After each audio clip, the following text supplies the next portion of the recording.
Hey, everybody. Welcome to the 7 Habits of Highly Effective Creators Building in Public. I am KP, your host for this brief segment, and we're going to dive in and learn about the effective habits that I'm referring to here. First of all, this was inspired by this, classic self-help book called The 7 Habits of Highly Effective People. Some of you may have read about it. It's written by Stephen Covey. It's a great book. Highly recommend checking it out.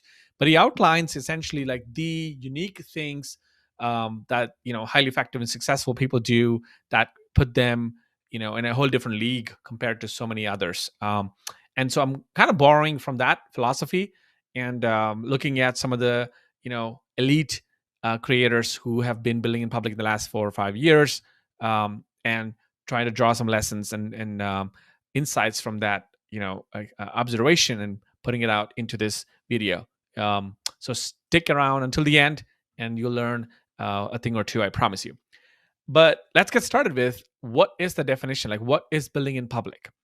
To me, the building in public is the practice of creating content and sharing stories with openness and transparency in order to attract like-minded people and nurture those relationships.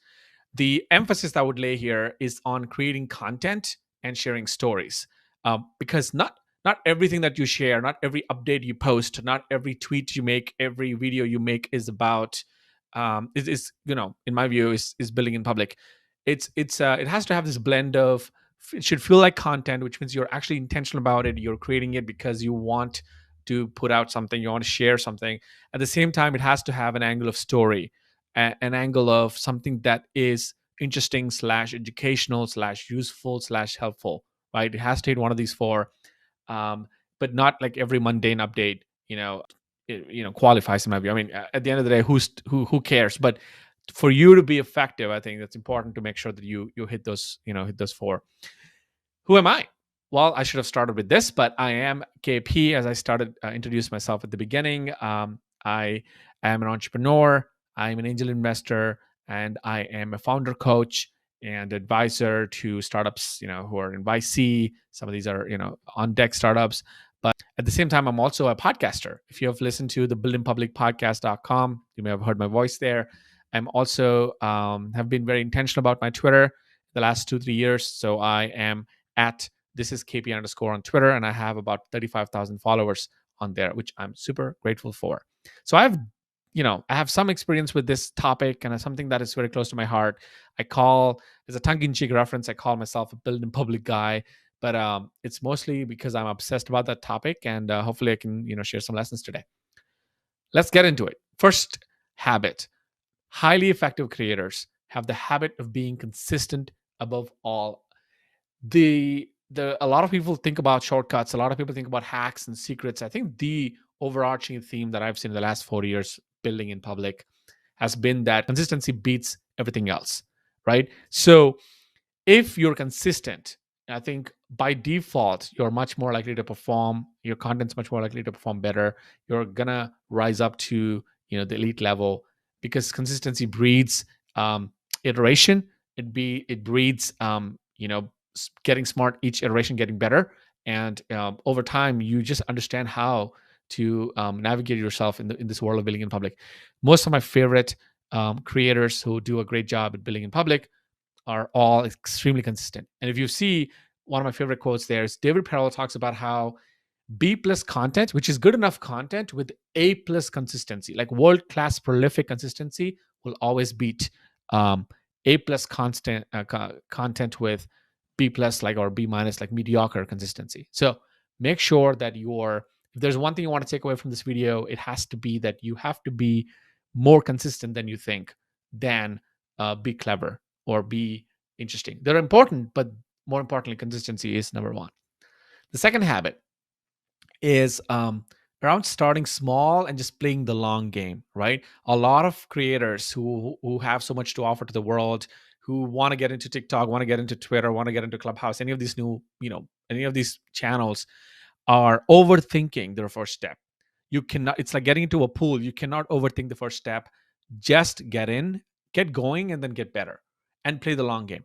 One favorite example comes to mind it is well, we'll get to that in a second. But also another thing that keeps a lot of people from getting in, dipping their toes, is this concept around is this unhealthy obsession around virality.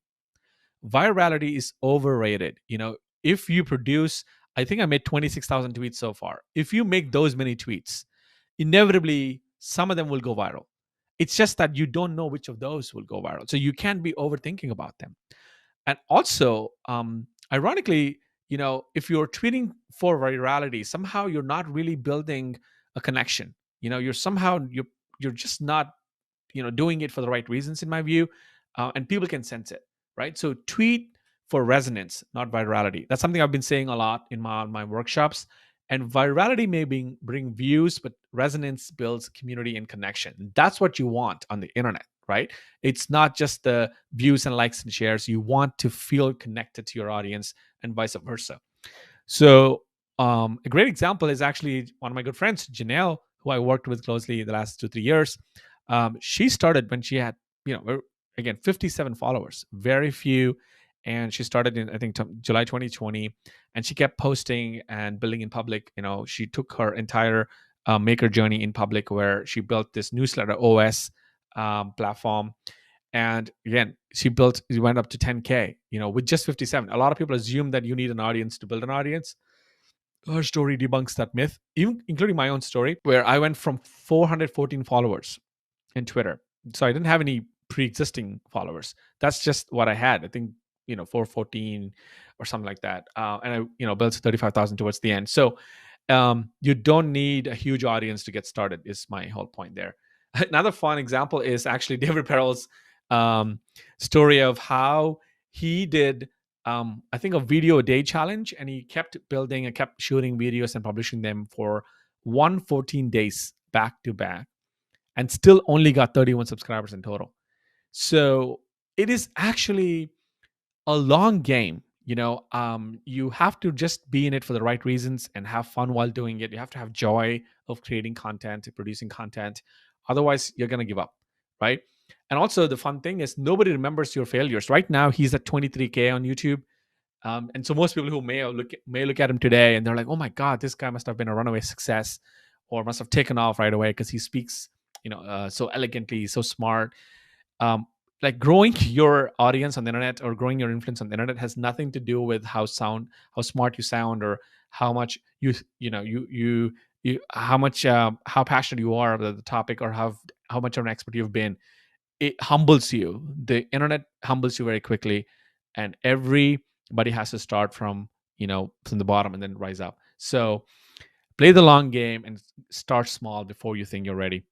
Of course, another great example is Jack Butcher. He again kept going. He was like, I think, for a whole year he made $366, and then within a year he made 48K. And I'm sure the numbers are much bigger now, but you just have to keep going. My favorite quote from Arvid comes to be this, which is, at the end he says, "Every expert was once a curious learner at some point." So start with the curiosity, and starting small and just like putting something out there and then iterating from there, and play the long game. That's my number one advice.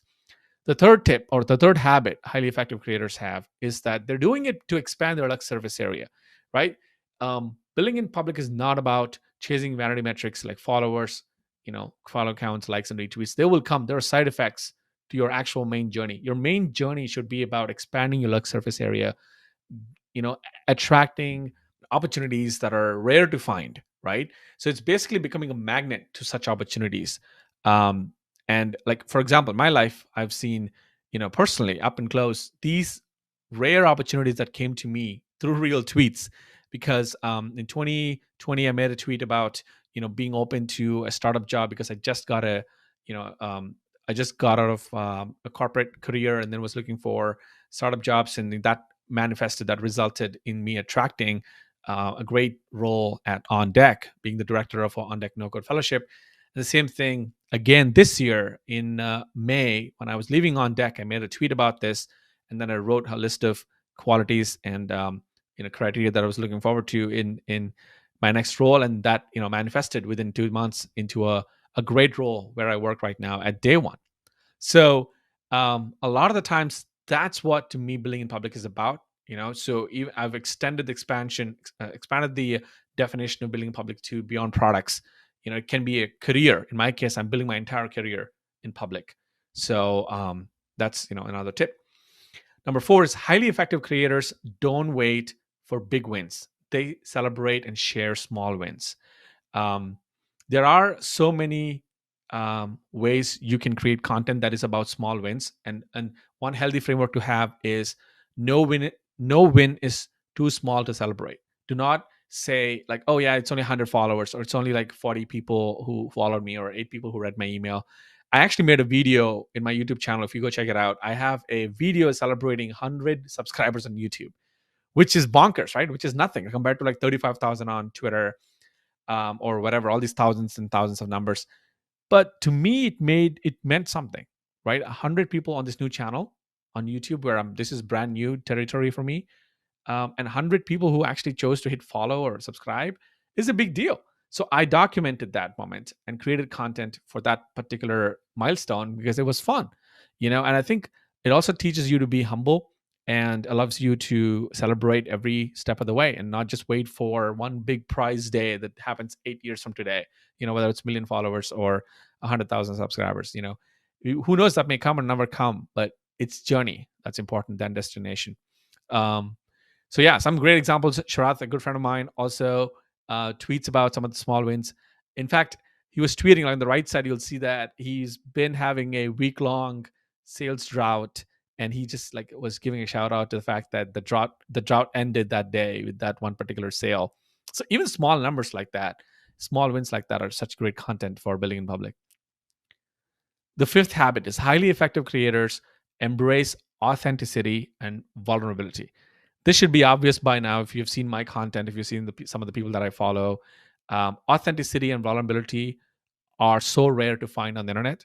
In a world where everybody's trying to flex, everybody's trying to be fake and inhuman or like not impersonal.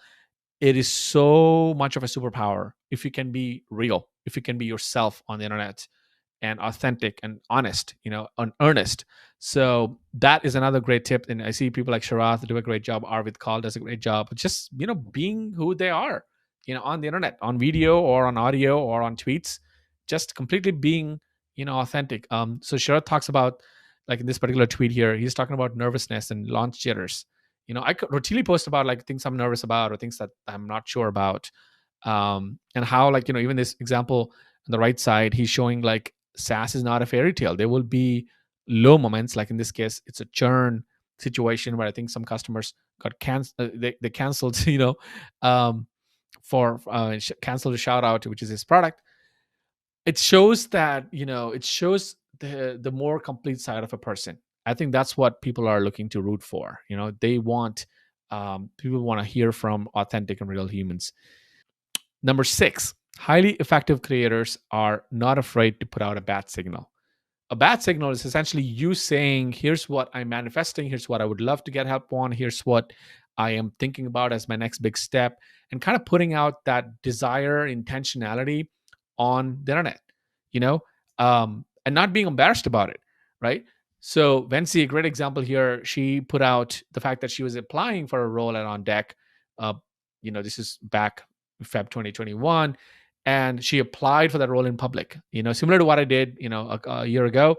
But I think that takes guts, because you could essentially, that could fail, and it could be an embarrassing moment. But you know growing beyond that embarrassing situation, like kind of embracing the fact that it is okay to fail in public, is part of the lessons, it's part of the journey, in my view. Sharath on this side, on the right side, is showing a tweet where, in that tweet, he's showing how he's looking for a technical co-founder, right? And again, putting a bat signal out there. And I know that he got a lot of inbound, and I know that he found, Curtis, who was eventually his CTO, and that sort of started their journey. Same thing with Vency; she was hired eventually at On Deck, and that started her journey too. So sometimes it's helpful to sort of share your intention in public. The last one, highly effective creators celebrate others and elevate people whenever possible. Celebrating others is the easiest way to build connection with your followers, your community, your audience, because in moments where you're looking for content, you're looking for new things to post about, why don't you take a pause and reflect on one or two people who've done something nice for you that week and give them a public shout out. People love a public compliment, especially when it's earnest and when it's like coming from your heart, and it elevates their brand. It makes them look good in front of in front of the audience and the internet. But it's also a great way to co-sign on someone's specific qualities that you admire in them. So I routinely do this all the time. Dickie Bush on this example here has given a shout out to Sharath. Arvid Kahl does a great job of this. It, I think, humanizes you again, right? You're not just tweeting a man. You just don't have a manicured, feed on your Twitter. You're not just talking about me, me, me, me, me. You're trying to be a bit more human, a bit more empathetic, a bit more authentic, and you know, bit bit more other oriented. And I think those are some very likable qualities in creators, and that's what people are rooting for. So that's that's my list of 7 highly effective habits for creators. And the last one, well, to summarize, most important thing is to remember that life, Twitter, social media can be viewed through either a zero sum lens or a positive sum lens. A zero sum where is that for you to shine, for you to be big, somebody has to go down, somebody has to be taken down or dunked on. Or positive sum is where there can be 2 winners. For you to rise, you can also lift somebody else, right? It's not a zero sum situation. So remembering that, and making sure that you're keeping your feed, or keeping your content free from drama, free from politics, free from nasty comments and negativity and toxicity, I think is a good move even for your own mental health.